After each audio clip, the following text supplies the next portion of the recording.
বিশ্বকাপ আসলে আর্জেন্টিনাকে প্রভু মনে করা হয়, একদল তাই মনে করে। তার মানে এই নয় যে আমি ব্রাজিলের ফ্যান, তার মানে এই নয় আমি পর্তুগালের ফ্যান, তার মানে এই নয় আমি অন্য কোনো দেশের সাপোর্টার। কেন বলছি?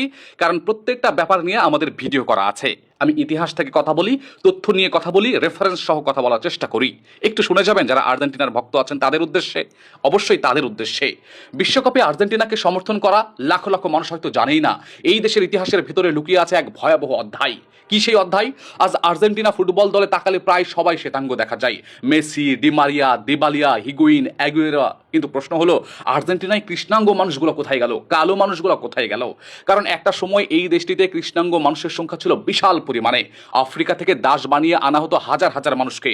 তাদের অনেকেই ছিল মুসলিম, শৃঙ্খল বন্দি করে নিয়ে আসা হতো জোর করে, তাদেরকে মানুষকে বানানো হতো সম্পদে। 18 শতাব্দীতে আর্জেন্টিনার কিছু অঞ্চলে কৃষ্ণাঙ্গ জনগোষ্ঠী ছিল 30 থেকে 50%-এরও বেশি। তারপর ইতিহাসের পাতায় শুরু হয় সাদা রাষ্ট্র গঠনের স্বপ্ন।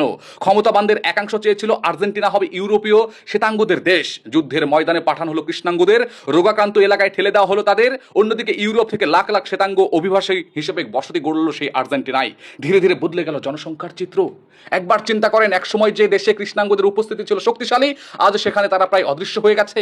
ইতিহাসের এই অধ্যায় খুব কম মানুষই আলোচনা করে। আর একটা বিষয় অবাক করার মতো, আর্জেন্টিনায় একসময় বহু মুসলিম দাস নিয়ে যাওয়া হয়েছিল আফ্রিকা থেকে।